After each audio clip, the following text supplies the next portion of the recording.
Bonjour, moi je voulais aborder aujourd'hui le problème du brouillard cérébral. Alors on en entend des fois parler, mais que savez-vous ce que c'est? Alors bien sûr, moi je vais me concentrer sur le brouillard cérébral dont la cause est la fibromyalgie, hein, puisque c'est avec ça que je vis, donc je suis à peu près à même d'en parler. Voilà, donc oui, alors le brouillard cérébral, je l'ai lu, peut avoir différentes raisons. Moi, dans le cas de la fibromyalgie, c'est un des symptômes courants, on va dire. Voilà, donc le brouillard cérébral, pour vous donner une image qui va vous parler, ça va être un peu, donc on a le terme brouillard qui est assez significatif. Et en fait, si vous voulez une image très parlante, ça va être, vous savez, dans ces vieux téléviseurs, lorsqu'on avait de la neige, on disait j'ai de la neige sur mon écran, et c'est tout à fait ça en fait. Et qu'est-ce que ça conséquent, comme conséquence d'une confusion, en fait, on a du mal à se concentrer sur une tâche parce que forcément, qui dit brouillard, on a l'impression, vous savez, d'avoir du flou en fait, comme si on se réveillait d'une bonne gueule de bois et puis alors que rien n'y fait, le café et tout ça, rien n'y fait. Donc voilà, c'est ça le brouillard cérébral. Alors ça, je l'ai depuis quasiment, je pense, je dirais, j'ai été diagnostiquée fibromyalgique il y a 13 ans, donc je dirais je me promène avec le brouillard cérébral depuis au moins une dizaine d'années. Voilà. Mais se sont ajoutés des problèmes de maux de tête depuis au moins 5 ans. Et là, je vous laisse imaginer l'état de difficulté de concentration tout au long de la journée. En fait, c'est très fatigant parce que bon, je n'arrive à me fixer sur rien. Et puis d'autre part, c'est douloureux, c'est gênant. Donc, on va dire que j'ai 30 minutes de tranquillité entre le moment où je me lève et le moment où je commence à avoir des maux de tête et ce brouillard cérébral qui monte. J'ai approximativement un confort de 20 à 30 minutes. Après, ça ne cesse de monter dans la journée. Alors, j'ai essayé de demander des explications au médecin. Alors, au centre de la douleur, depuis plusieurs années, il me répétait tous les 6 mois, hein, puisque euh, je vais pour un contrôle, un suivi. Alors, un suivi qui sera plutôt administratif, à mon sens, que médical, hein, puisqu'en gros, on va me demander de cocher dans des cases le niveau de ma douleur. Maintenant, conséquence, il n'y a aucune conséquence, il n'y a rien de mis en place, il y a... Voilà, je dis je n'ai plus de qualité de vie, c'est pas grave, c'est ah bah c'est noté quelque part, hein, voilà, mais c'est juste administratif. Bon, donc tous les 6 mois, j'avais cette réponse, c'est le circuit de la douleur qui donne ces maux de tête. Bon, d'accord. Et puis quand même, il y a quelques mois de ça, donc lors de mon dernier contrôle, j'ai dit, moi je veux comprendre, vous êtes sûr que c'est vraiment le circuit de la douleur, je veux comprendre pourquoi, en plus de ce brouillard cérébral, j'ai ces maux de tête. Qui me pourrissent la vie. Je n'ai que 44 ans, j'estime avoir quand même droit à un confort de vie, je ne peux plus vivre à peu près normalement, entre guillemets.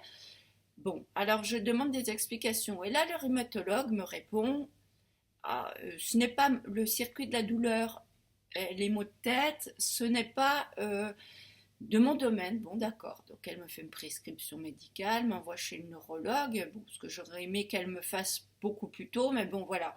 On a juste perdu quelques années de plus, mais j'ai envie de dire quelques années de plus ou de moins qu'on a mal. Est-ce que c'est bien grave, hein? Ne nous plaignons pas. Bon, alors voilà. Toujours est-il que je vais chez un neurologue, bon, sachant qu'on a perdu encore des mois, puisque là, évidemment, quand il y a 8 mois d'attente, il faut être satisfait de ça aussi.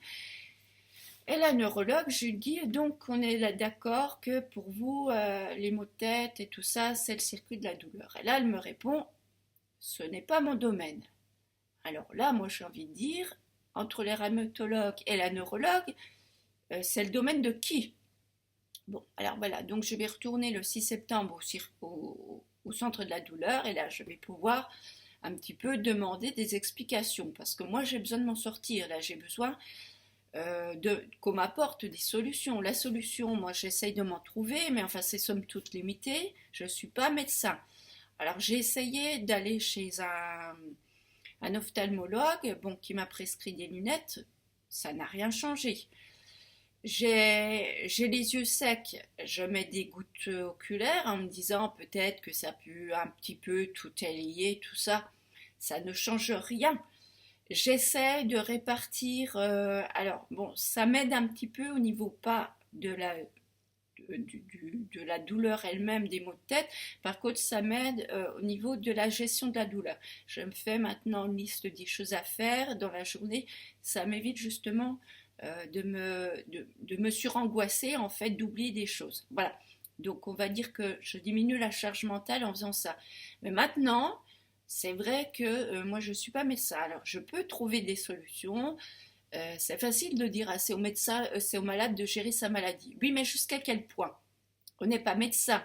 Donc, il y a quand même des choses, j'estime que peut-être il y a envisagé de faire.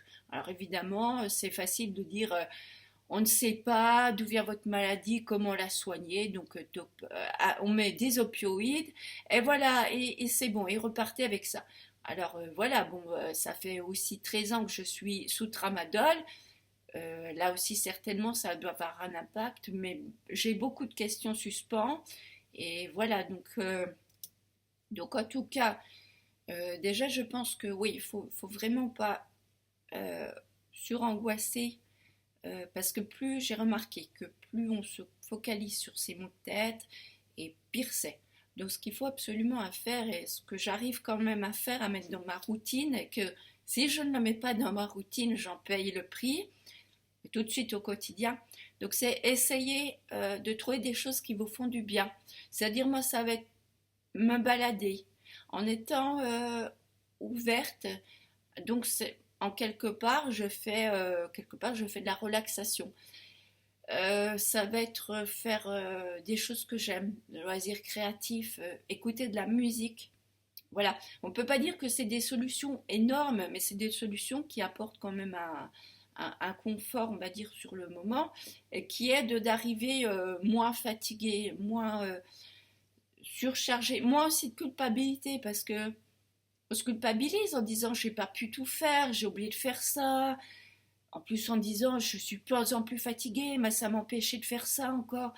Bon, voilà, donc déjà, c'est pas des solutions miraculeuses, mais je peux vous dire que vraiment, si vous mettez ça en place, c'est quand même beaucoup plus confortable. Voilà, donc je vais vous souhaiter une bonne journée, et puis moi je vais aller manger parce que je me suis préparé tout à l'heure une petite ratatouille et ça sent bon du côté cuisine. Ça aussi c'est important, faites-vous plaisir. Aimez-vous et faites-vous plaisir. Vous soyez malade ou pas d'ailleurs. À bientôt!